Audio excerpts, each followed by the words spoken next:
Get back out here this spring and compete and be a part of the team again? Honestly, a blessing. It's been a long year, or this past year, but just to be out here doing what I love, it's just a breath of fresh air again. It's just a blessing. Can you take us through the progression of what happened? I know you had a shoulder injury, and then I think it was COVID. And... Right. So, yeah, it's been a long journey.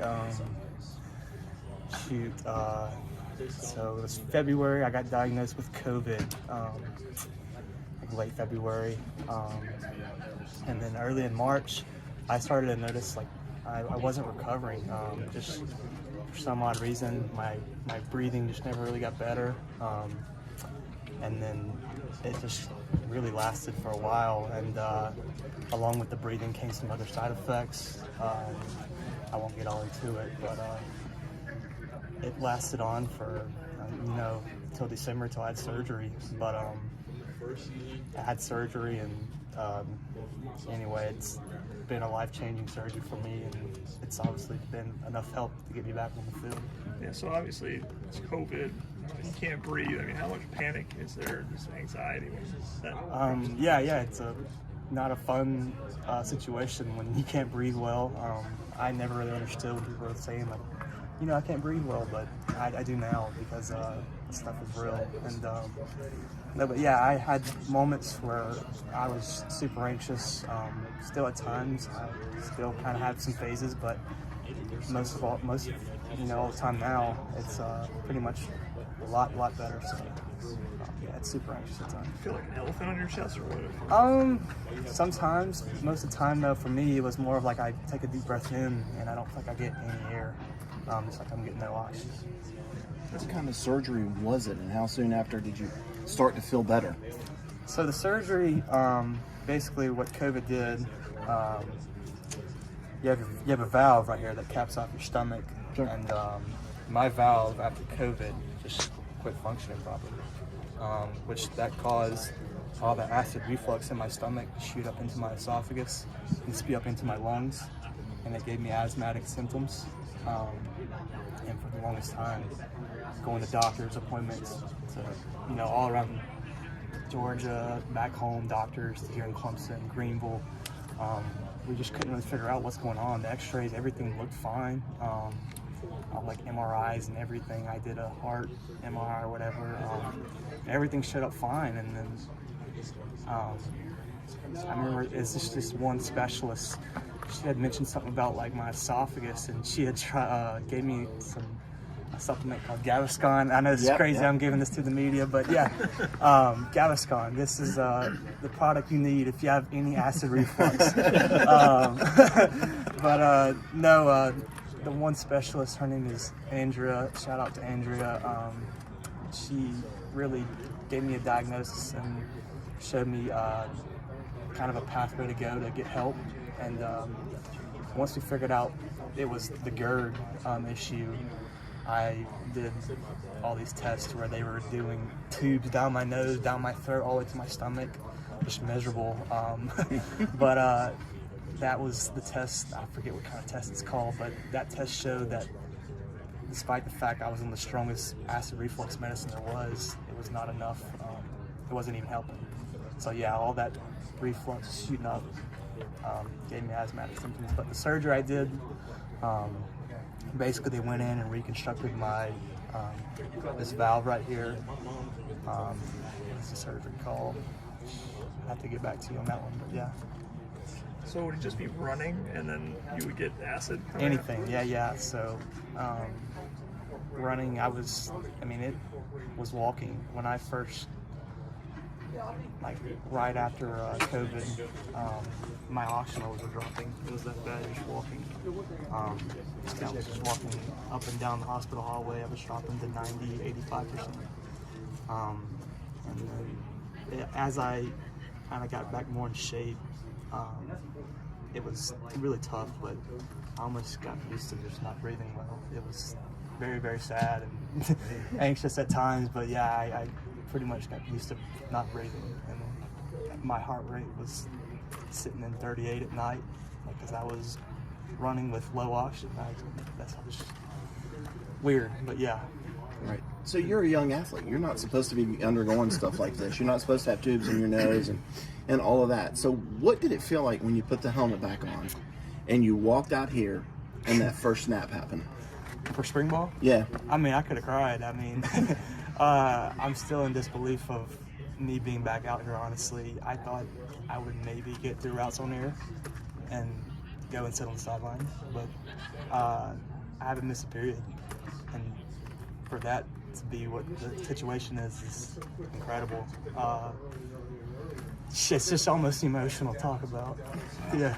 So there must have been times when you wondered Yeah. if you would ever get back to this point, right? Yeah, yeah. Yeah, it's crazy. Talk about your family and the support you got from the rest of your family going through that process. Wow.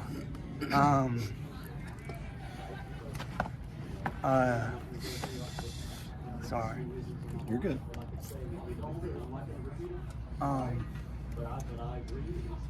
My mother had gotten diagnosed with stage 3 colon cancer, and I got sick. And at the time when she got diagnosed, I was praying, Lord, give me the pain, because I knew she was going through it. And as a son, you don't want to see your mother go through that. But Lord, I wasn't expecting what I got, but it was almost, I don't know, it was just a lot going on. But my family's been there. My family's grown so much closer. I mean, we had my granny pass in June. An uncle passed a month later. It was just a tough year, and just to come out. And my mom's cancer free now. I'm back in the field. It's been a true blessing to all work out again. It's just a spring game to a lot of people. But yeah. For you now, for what you've been through, from thinking maybe you'd never do this again or worried about that you wouldn't, what will that be like to have those people in the stands and just kind of have it back to normal, a football game? I mean, I prayed many nights. I mean, I knew people were telling me, like, you'll be back out there.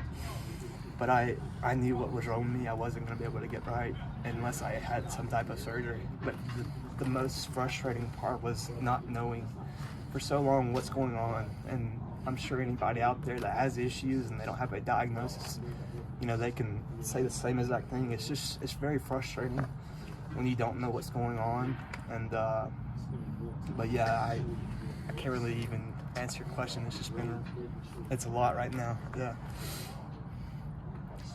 When exactly was the surgery? December 9th. It was in Greenville. Yeah. So when did you actually get back on your feet after the surgery and get to the point where you have a realization that, like, maybe I'm going to build towards, you know, being able to do this? Well, I had to, go on a liquid diet for 2 weeks, and that was miserable. I lost 25 pounds quick, and I noticed that my breathing was getting better after about 3 weeks right after the surgery. And I was just, honestly, I could have cried then. Because it's not breathing for an entire year and then finally getting a breath of fresh air. You're just like, this is amazing. Like, that's a whole new start of life. It's just awesome. But yeah, like 3 weeks, I was like, maybe I can get back out there. I just had to get this sealed up.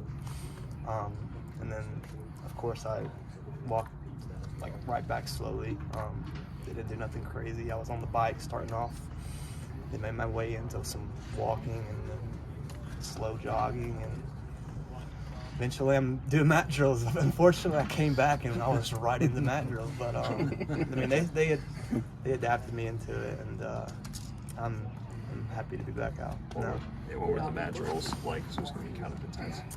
Yeah, they're just super intense, and for anybody that's not sick, that's miserable for them as well. I mean, it's just very tough workout. But for me, it was tough. But just to be out there grinding my brothers and honestly to feel, I don't know, like cooked in a way.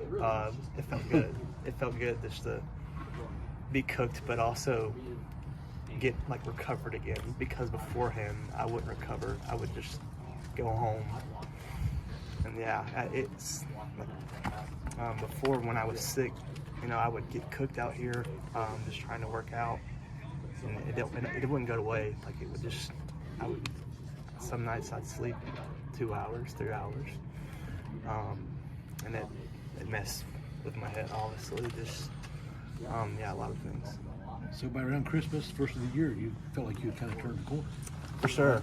Yeah, I from eating normal again. Like I went a whole year without eating any, basically the most bland foods you can possibly eat. I ate that for an entire year, and then I could finally eat again. That was great. My mom could have cried the time that I had like some wings again or pizza. Because I mean, yeah, but Must taste pretty good now. oh yeah, everything's great. Yeah, it's nice to be able to enjoy food again. Because beforehand I would eat, and as soon as I ate, my throat's closing up. Yeah. Yeah, I think Coach Grisham said that he feels like you got something out of this experience, that you've grown as a person. In what way? I mean, how would you say that?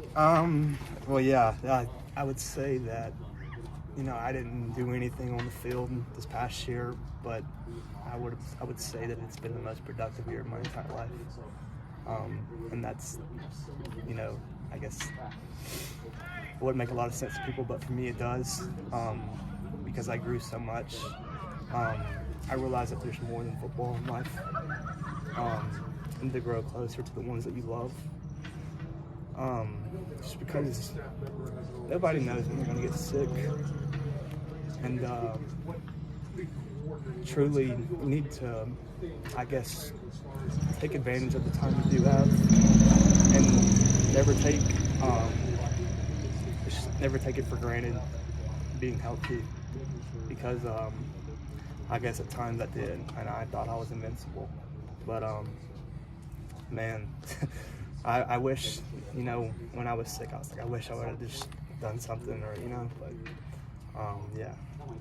What was the thing that you really enjoy? Talk about crying if you got like pizza or wings. I guess like what are the things you enjoy now? I mean, steak. I had to quit eating red meat. I guess wings. Like I could eat pasta. That would be very bad. Cereal. The milk would not do well. Anything good, you know, anything good I couldn't eat. So yeah, I was eating plain grilled chicken, rice, and broccoli for like every day. I was shredded, but it wasn't fun. I mean, yeah. How much of your original weight have you put back on? I mean, I would say I'm right back where I was when I left off. I'm weighing about 200 pounds now. My body fat hasn't really changed much, because I had to eat so healthy. Yeah. What was your brother Balin like during this? I mean, did he give you encouragement? I mean, how did you? Yeah. Golly, y'all are making me emotional talking about my family, but yeah, he would always just lift my spirits up, and just tell me to keep at him. It's just tough subject to talk about. I mean, he would text me before games and just like, I'm playing for you, and it mean a lot, because I'd sit there on the sideline. I mean, I'm sitting on the sideline watching my team run down the hill. It's not fun. Nobody wants to be there. But yeah, he would always encourage me. Many times at night, I'd be in my room and he'd walk in and just pat me on the back, tell me everything's gonna be okay. But man, our bond it's just grown so much. I mean, we're closer now than we've ever been, and like I said, a lot of good things have come from me being sick. What has he said to you now that you are back and now that you are 100%? I mean, what does it mean to him? He's mostly just telling me just to, one, take it light, because the last thing they want to see me do is get hurt, you know. But it's hard for me to take it light. I enjoy it. But just encouraging me and not to get overwhelmed, because I guess being out for a whole year and coming back, it can be overwhelming. But just keeping me motivated and to keep, you know, going out there and do my best every day. Anything else? Thanks, bud. Go ahead. Yeah, I don't want to get you too more choked up. But No, you're good. With your mom, you said she was diagnosed with cancer. I guess when exactly was that, and when did she get the clear? Yeah, so she got diagnosed at the beginning of the new year of 2021 in January, and I want to say, man, it was like 8 months process where she did her chemo, and yeah, she's cancer-free now. So yeah, she's been doing all of her scans, and she's done 2 so far, and they've all came back cancer-free. So we're very thankful, and our family's just continuing to pray for her. I guess how recently was that the scans came back? I guess so. If it was, man, anywhere. I'm really not sure. I mean, I think it was 8 months. So yeah, so around, I don't know exactly, November, December, or something like that. Yeah. All right. Anything else? Thanks, for sharing Brandon. Yeah.